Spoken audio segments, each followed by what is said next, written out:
Good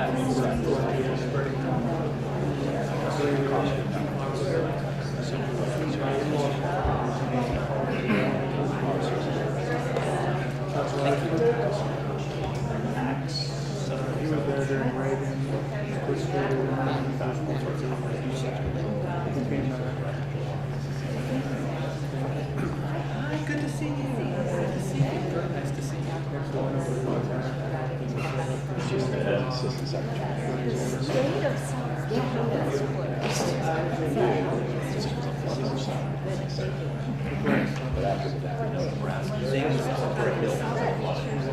Things are absolutely great.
Ladies and gentlemen, the First Lady of the United States, Mrs. Melania Trump.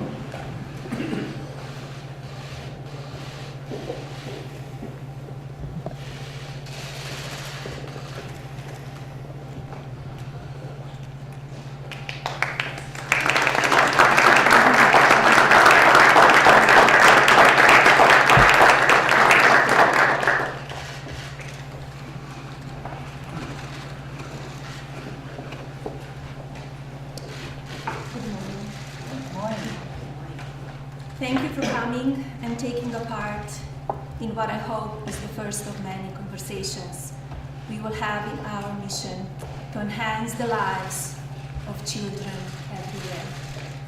My focus has and always will be on our children, the next generation. They are our future doctors, nurses, firefighters, scientists, teachers, chefs, generals, pilots, designers, reporters, and missionaries, just to name a few.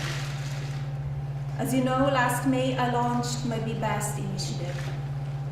Throughout this past year, I've had the opportunity to work with many of you, traveling both domestically and internationally in order to promote the 3 pillars of Be Best: well-being, online safety, and opioid abuse. I know Secretary DeVos has done a great job in providing more opportunities for children in education, and she has been a great partner in helping to grow Be Best message in our schools. Be Best has also worked closely with Secretary Azar and the Department of Health and Human Services, particularly in learning more about the dangers of opioids on mothers and babies. Last October, I had an opportunity to travel to 4 African countries where I saw firsthand the good work being done through the United States Agency for International Development.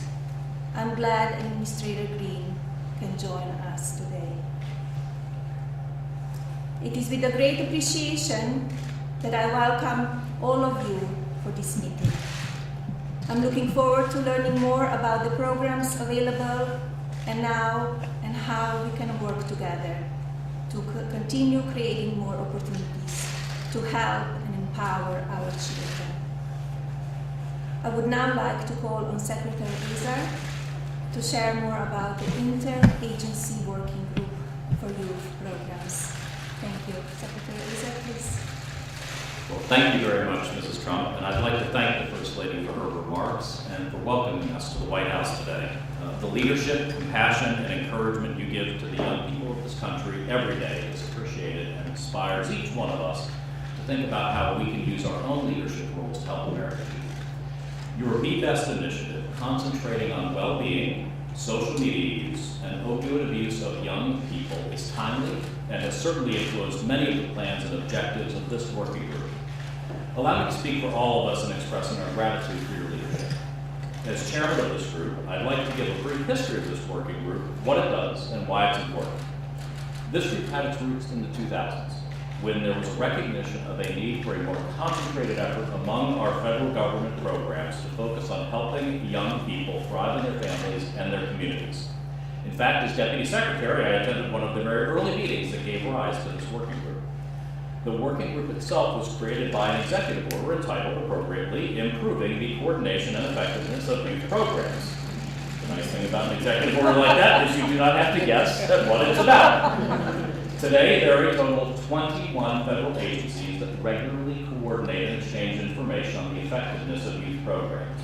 Through our Office of the Assistant Secretary for Planning and Evaluation, HHS is proud to host the monthly meetings of this working group, which includes federal staff involved in youth programs across all of these agencies. The meetings discuss current work, new research, and innovative strategies for improving the lives of our country's youth. I'd like to thank the HHS staff and everyone across the other agencies who have advanced this work over the years, and I'll highlight a couple of those efforts now. One of the most important duties of the group is overseeing youth.gov, a one-stop shop for federal youth resources ranging from information on mental health and substance abuse prevention to civic engagement and after-school programs. One part of the site that is especially relevant to this administration's priorities and the First Lady's work is its resources on substance abuse. Our country's opioid crisis is sometimes thought of as a challenge mainly for middle-aged and older Americans. But rates of opioid abuse among our youth have risen dramatically too.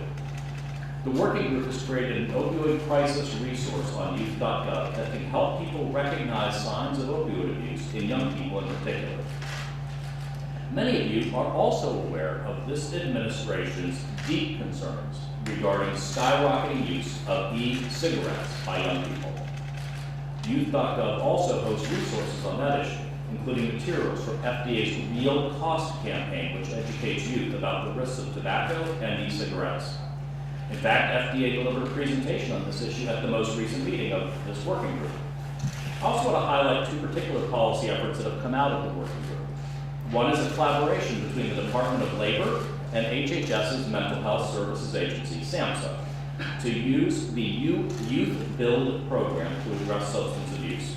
Youth Build is an organization supported by the Department of Labor that provides youth with the opportunity to learn construction skills. Youth Build participants must commit to being drug-free, but the program was seeing high rates of youth dropping out as a result of substance abuse. So SAMHSA and DOL developed a pilot program using SAMHSA's rapid assessment tools for substance abuse risk to tackle substance abuse in the program. The pilot helped increase graduation rates and reduce expulsions for substance abuse and is now funded by the Hilton Foundation. This working group has also been busy this year on establishing common outcome measures across all 21 partner agencies. The goal is to build a unified set of measures used to assess the outcomes of all of the various programs we run for you. Are they increasing employability and economic opportunity? Are they improving education outcomes? This is tremendously important and will be helpful to have a common standard. Our mission at HHS is to improve the health and well-being of every American, and improving the outcomes for our youth is a crucial step towards health and well-being throughout the rest of life. So we're proud to run this working group, and we're grateful to the First Lady for hosting us today. And with that, I'll now hand it back to the First Lady to continue proceedings. Thank you, Secretary Azar, for sharing this important work and the history of this working group and the great youth programs within this agency. Now I would like to call on Secretary DeVos to share the presentation the Department of Education has prepared for today. Thank you so much, Mrs. Trump, and thank you for your leadership on this initiative, and Secretary Azar for your leadership on the working group. Thank you so much. Mrs. Trump, I'm so pleased that your Be Best initiative aims to prepare our youth for the many physical and emotional challenges they face daily.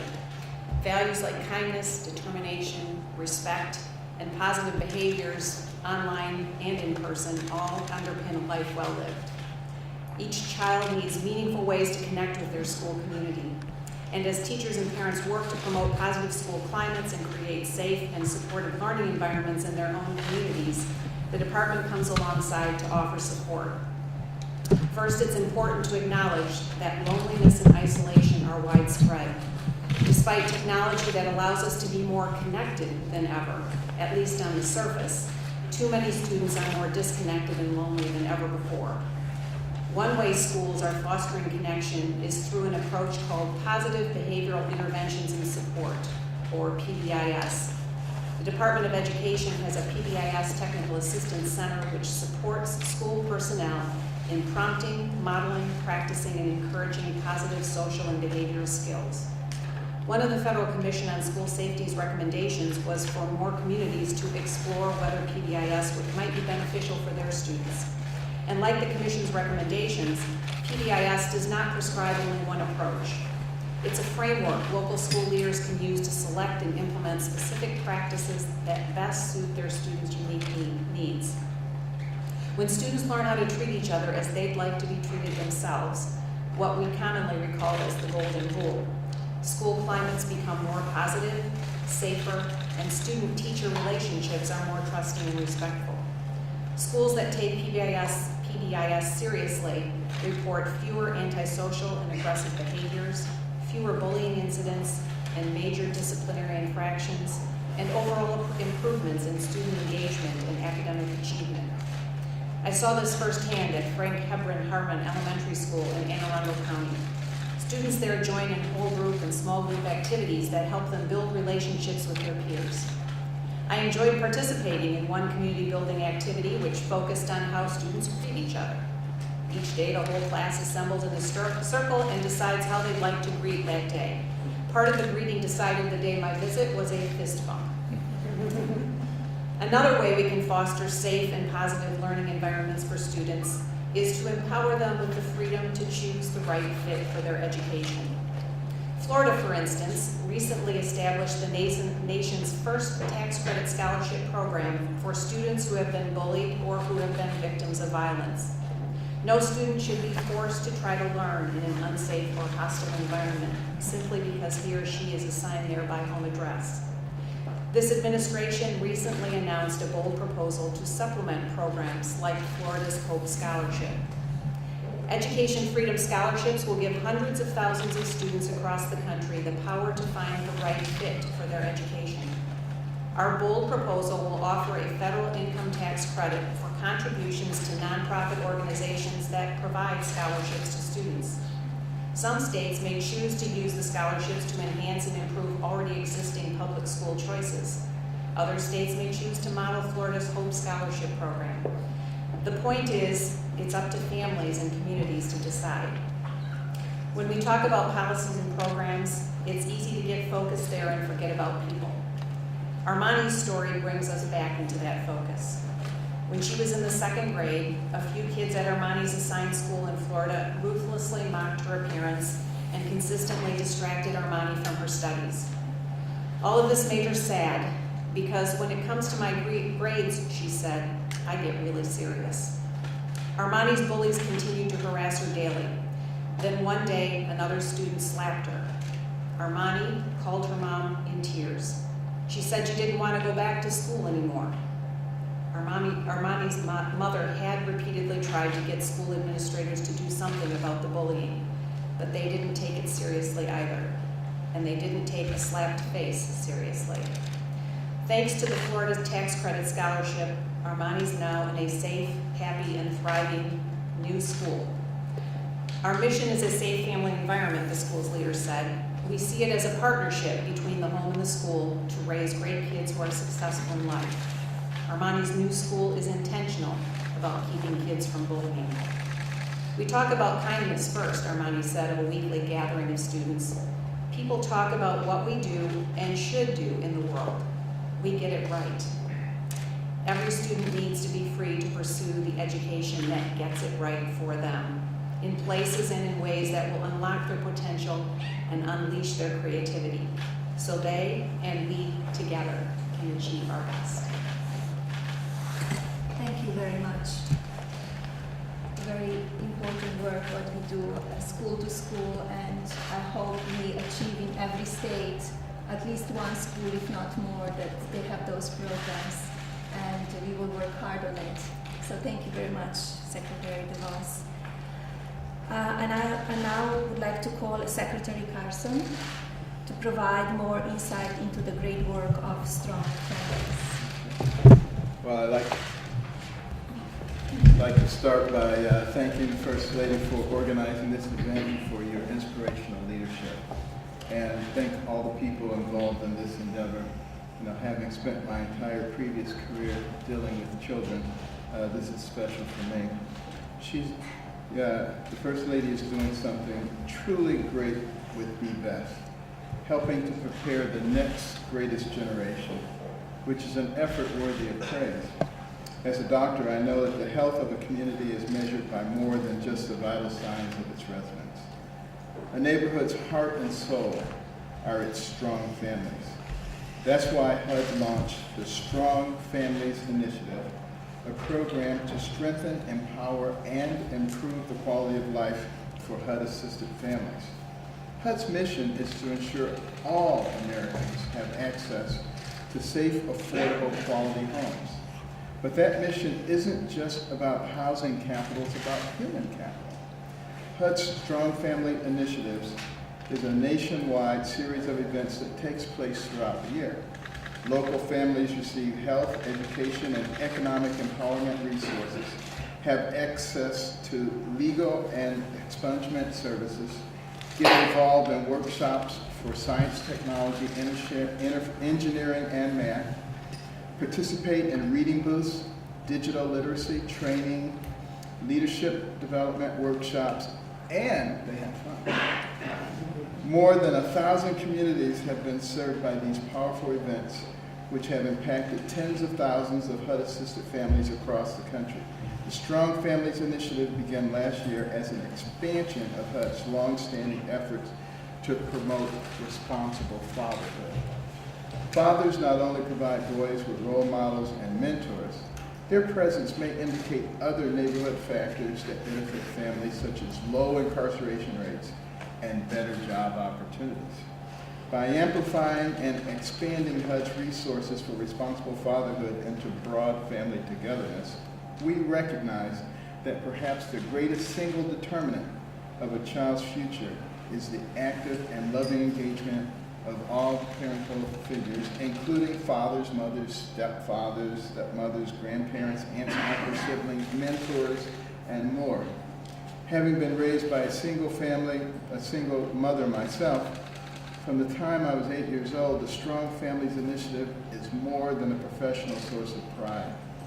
It's a personal honor to pay back the debt of gratitude that I and countless others owe to families who sacrificed their yesterdays for our tomorrows by paying it forward with tools for all families' futures. At Strong Families events, thousands of books are given away as part of HUD's Book-Rich Environments Initiative. Book-Rich Environments is a tri-sector collaboration between nonprofit organizations, national government agencies, and corporate publishers that aim to infuse public housing communities across the country with a vibrant and accessible culture of books. I'm proud to announce HUD will be giving away its 1 millionth book this year to families living in public housing. I was in Florida last summer giving away books and ice cream, and the kids were much more interested in the books. I was in my own childhood, books saved my life. My mother always encouraged reading and made sure my brother and I were surrounded by books. We weren't rich.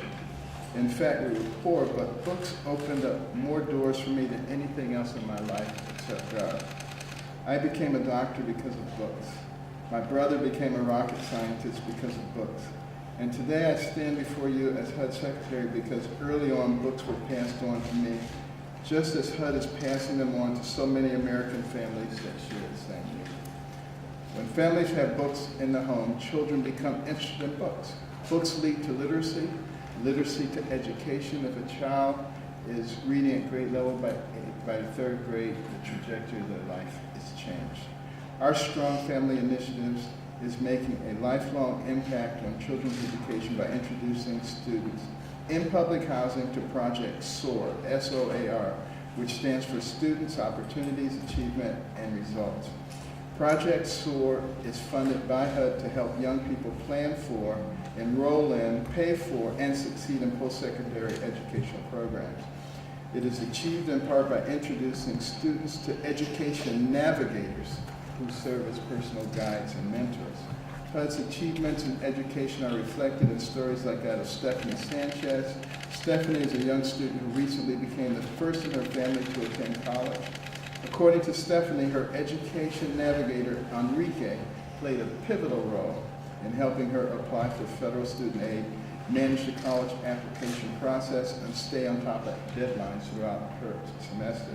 She is now a kinesiology major in California State University, Long Beach, and she credits SOAR for that success. Again, I strongly commend and applaud the First Lady in undertaking the Be Best initiative. It is said that it takes a village to raise a child, but it takes a community to achieve unity. I look forward to working with the Interagency Working Group to serve America's communities with a shared mission and a common vision to promote the positivity of lives and future of America's children. Thank you very much, Secretary Carson. Very important work that you do, that we all do, and your story is very inspirational and should be inspiration to all the children out there.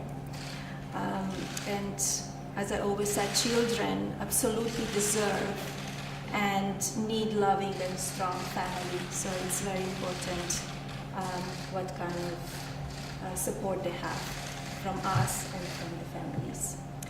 So again, Secretary Azar, I would like to ask you again if you could share your work that the Department of Health and Human Services are doing. Well, Mrs. Trump, I wondered, would you mind if Admiral Giroir, our Assistant Secretary for Health, who leads the efforts on the opioid crisis, and especially your work together on the neonatal abstinence syndrome, might be able to tell you a bit about the youth work we're doing there? Sure. Hello. Well, good morning. I'm very pleased to be able to discuss an issue that is so important to you and important to all of us, and that is improving the outcomes of the infants and children who were exposed to opioids prenatally. As a pediatric critical care physician, much like Dr. Carson, this is very personal to me as it is to all of us. As you know, and as you have championed, the incidence of neonatal abstinence syndrome, also known as neonatal opioid withdrawal syndrome, has increased by over 700% since between 2000 and 2014. In 2016, we saw over 25,000 babies affected by neonatal abstinence syndrome. This is likely an underestimate because of the inadequacies of diagnosis and awareness. And it also doesn't count all the abstinence syndromes due to other drugs aside from opioids, including methamphetamines. We're all aware of the shakiness, jitteriness, seizures, dehydration that can occur in babies exposed to opioids. But what is much more ominous is the potential for growth restriction, prematurity, or early death, and the long-term outcomes of low birth weight and developmental disorders, which we're now seeing in children. Under Secretary Azar's leadership, the National Institutes of Health has started a historic effort calling Helping to End Addiction Long-Term in America. Important components of this research program include expanding therapeutic options for opioid addiction, overdose prevention and reverse, optimization of effective treatment strategies for opioid addiction, understanding the biological underpinnings of chronic pain, accelerating the discovery and development of non-addictive pain treatments, and most importantly, enhancing the treatments for infants with neonatal abstinence syndrome. There are two major programs that will start this year that will be historic and lay the foundation for our treatment of these children for the next decades. The first initiative is called ACT NOW, or Advancing Clinical Trials in Neonatal Opioid Withdrawal. Although we saw our first patient with neonatal opioid withdrawal in 1875, we still don't have standard medical practice to know how to best treat individuals with this syndrome. So this study, which will begin this year, will be at 20 sites across the country, and it will test important strategies, including non-pharmacologic strategies like eating, sleeping, and consoling children, or for those who do need pharmacological treatment, how quickly to wean children, and what children need what treatment at what time. In addition to the treatment part, there will be a 2-year follow-up of these children to make sure they're growing and developing normally. In addition to the ACT NOW study, the NIH will also start this year the Healthy Brain and Child Development Study, which will be a historically important study that will enroll up to 10,000 pregnant mothers and follow them and their children for up to 10 years. This will include about 20% of mothers who are exposed to opioids, but also to other drugs or to adverse experiences. There will be long-term collection about pregnancy as well as fetal, childhood, development, and structural measures, as well as data on social, emotional, and cognitive development. The knowledge gained from this study over a 10-year period will impact our knowledge and treatment ability for those exposed prenatally or postnatally to certain drugs or adverse environments. We will understand finally and definitively the future potential for substance use, mental disorders, and other behavioral and developmental problems. HHS will invest $350 million into this study over the first 5 years. Together, these studies will lay the cornerstone of our national scientific strategy to enable children exposed to substances or other adverse environments to be best. Thank you. Thank you, Admiral. This is a life-saving program, and I hope we can find the best approaches to treating infants as quickly as possible. Through Be Best, I have learned about so many programs and traveled the country, and so the treatments available for mothers and babies suffering from this crisis. Thank you very much again, and I would like to turn over to Administrator Gaynor from the Federal Emergency Management Agency. Good morning, Mrs. Trump. It's an honor to be here today to have two female youth programs considered for the Be Best campaign. First, let me briefly review the importance of preparing youth for disasters. Children under 18 make up 23% of the U.S. population. Every day, approximately 63 million children attend child care or are in school and away from home and their families. Disasters impact children living across the United States. Almost 14% of children and teens have experienced a disaster during their lifetime. 4% have experienced a disaster within the past year. Of those that have experienced a disaster, a quarter report experiencing one or more disasters.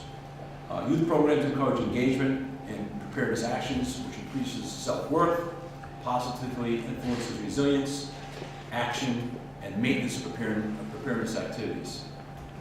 First, let me talk to you about one of our first programs called the Youth Preparedness Council. The Youth Preparedness Council was created in 2012 to bring together young leaders who are interested in supporting disaster preparedness and making a difference in their own communities by completing disaster preparedness projects both nationally and locally. The YPC is made up of 15 members across the country who are selected based on their dedication to public service, their efforts in making a difference in their communities, and their potential to expand their impact as national supporters for preparedness. YCP members meet with FEMA staff throughout their term to provide input on their strategy, their initiatives, and their projects. YCP members also attend the annual YPC Summit in Washington, D.C., and meet periodically with FEMA representatives and work with several of our emergency preparedness projects. YPC members have presented alongside their senior FEMA leaders at events and conferences, fostered partnerships with other youth-serving organizations, and provided input for FEMA and their external partner initiatives and strategies.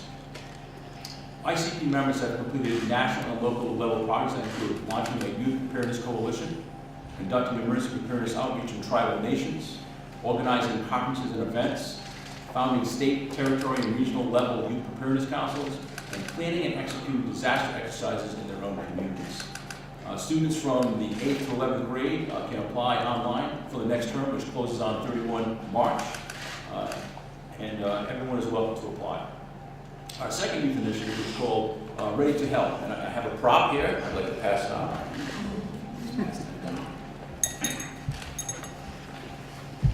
Ready to Help was launched in September of last year and is a draw format card game that teaches kids how to stay safe, stay calm, get professional help from professionals or trusted helpers, give information to responders, and then give age-appropriate care. It is designed to be easy playable, portable, not relying on technology, AA batteries, or the internet, which is probably both parents would welcome, and we want to reach all audiences. Gamification improves retention and increase adoption of preparedness and emergency response behaviors. Youth are more likely to take preparedness actions, learn through interactive activities, especially games. Ready to Help provides a solution to parents and adults that may find it difficult to talk to their children about emergencies and disasters. With Ready to Help card game, kids have fun and respond to examples of emergencies by working together, using skills that will help them in a real emergency. The card game is currently being printed and is free to the public on order. I'd be happy to answer any questions about the program. What do you suggest is the best age to prepare the children? 8th grade, as you said, or I even think earlier? as early as you can start, I think it's good. You've heard stories about what to do, and a smoke alarm goes off or a dial 911. As early as you can get them prepared, the better off we all are. What do you think about the big natural disaster? What is the best age? Because they need to understand it a little bit more. Again, I think as early as you can, and some of these games will help. Some of these difficult subjects to talk about, but the game, I think, gives a platform to have parents talk about these things to their children. Thank you very much, Administrator Gaynor. As we all know, emergencies are often unexpected, like we experienced recently in Alabama. And it's important to know what to do when that happens. It is always impressive to see young leaders within their communities, and thank you to FEMA for doing an incredible job. We have one final presentation. I would like to ask Administrator Green to share with us the work from the United States Agency for International Development. Thank you, Mrs. Trump, and thank you for your unbending advocacy for children both here in the U.S. and all around the world. Quite frankly, it's very obvious this is personal to you, and we appreciate it very much. USAID and the Be Best campaign are united in the belief that by investing in the well-being of children, we really and truly are investing in a brighter future. You've heard here today about the great work being done by the Department of Education here in the U.S. to improve learning outcomes for children. And you've heard from H&HS about the work they do to improve health outcomes for Americans. Well, I'd like to take just a few moments to touch upon what we're doing in these and other areas for children and youth all around the world. At USAID, we believe the purpose of foreign assistance must be ending its need to exist. And we believe in the innate desire of every person, every community, and every country to want to craft and lead their own bright future. And because this desire is deeply ingrained in the American DNA, we believe that when our partner countries dedicate themselves to pursuing what we call this journey to self-reliance, well, then we should walk with them along the way. We focus on children and young people all across the world because we know that enabling and empowering them is an irreplaceable part of that journey. So remember, there are 1.8 billion young people in the world today. This is the largest youth population in all of recorded history. 90% of them live in the developing world. You know, sometimes we hear leaders talking about this youth bulge as a problem to be overcome. And of course, all of us look at it as an opportunity to be realized. We know that by strengthening the well-being and opportunities of these children and young people, we can lift their families, lift their communities, and lift their countries for years to come. So what does that look like in practical terms, in programmatic and assistance terms? I'd like to briefly summarize 4 themes that are driving a lot of our work these days: humanitarian assistance, education, health, and civic engagement. First, humanitarian assistance and crisis response. Sadly, today there are more man-made, conflict-driven disasters underway than ever before. That also means that there are more women and children on the move or living in zones of crisis. So I'm sometimes asking what it is that worries me most in the world. It's children being born in crisis zones, raised there, and how that affects them and shapes them as they go into adulthood.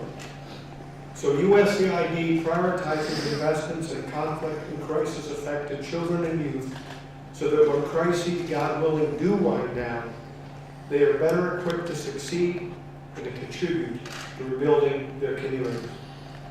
First example is in the Democratic Republic of the Congo, where there's been near continuous war and conflict for years that has disrupted educational service delivery. USAID has developed flexible and adaptable mechanisms to intervene when and where these needs arise. Our integrated youth development activity provides vulnerable youth with learning pathways and inclusive economic opportunities, psychosocial support and referral services, and work-based learning and job placement. Of course, we know that education isn't only crucial in times of conflict and crisis. Educated children and young people engaged in their communities are always the best hope for sustainable economic growth and long-term opportunity. So around the world, we improve youth reading skills, strengthen higher education, and reinforce workforce development. Our second example, in Malawi, stop on Mrs. Trump's first solo trip to Africa. There, USAID is working with local government on a national reading program. We provided quality reading instruction to more than 4.4 million children, trained and coached more than 48,000 teachers, and supplied more than 10 million new textbooks. As a result, the government of Malawi has adopted our training and coaching model and even extended the school day to allow for more reading instruction time. We also know that children can't take advantage of educational opportunities unless they're strong and healthy. And so we prioritize investments in maternal and child health. Since 2008, through our maternal and child health programs, we've helped save the lives of 4.6 million children globally, the majority of whom live in sub-Saharan Africa. The Trump administration wants to build upon this work. We want to extend it into the future. A third example. In Zambia, USAID supports the Determined, Resilient, Empowered, AIDS-Free, Mentored, and Safe Project, as a better name, DREAMS. We focus on mitigating factors that increase girls' risk of HIV exposure, and we provide them with preventative health services, scholarships, school support, and livelihood skills training. Zambia's DREAMS Center has graduated a remarkable 8,545 girls and helped them to live HIV-free and craft a brighter future. Finally, USAID also invests in children and youth civic engagement opportunities because we know that supporting a new generation of leaders, problem solvers, and innovators will help create more peaceful, more stable societies all around the world. Fourth example, to support Georgia's next generation of leaders, USAID promotes civic engagement among youth so that one day they can develop solutions to the challenges facing their communities. Our Eurasia Partnership Program has established youth banks in Georgia to provide community project management and leadership training, as well as financial resources to help them implement the most innovative and exciting ideas. And before I conclude, I want to take the opportunity to introduce Julie Cram, who I know is over there on that side of the room. We recently named her to serve as USAID's Be Best Champion. Julie is the Senior Coordinator of the U.S. International Basic Education Assistance Initiative. So she will continue to promote the Be Best campaign at USAID and identify opportunities for greater alignment between the initiative and our everyday program. I look forward to our continued work with you at USAID. Hope to get you back out to Africa soon. And I look forward to ensuring that the administration's investments in young people continue changing lives for the better in line with your vision. Thank you. Thank you very much, Administrator Green, and thank you, Julie, for what you do, both of you and your team. I would like to ask if anybody has any comments, any suggestions before we closing down.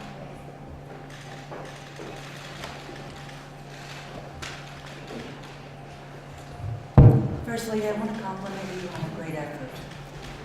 I have two little nieces and two little nephews, and they follow your initiative. So it's really hitting at the children's level, where it resonates with them to have self-respect, to take care of themselves, and to dream for the future. So thank you. Thank you very much, Secretary General. Anyone else? So I just want to thank you again for all of you for being here today and for taking part in this important discussion. I also want to thank all of you for hard work you're doing and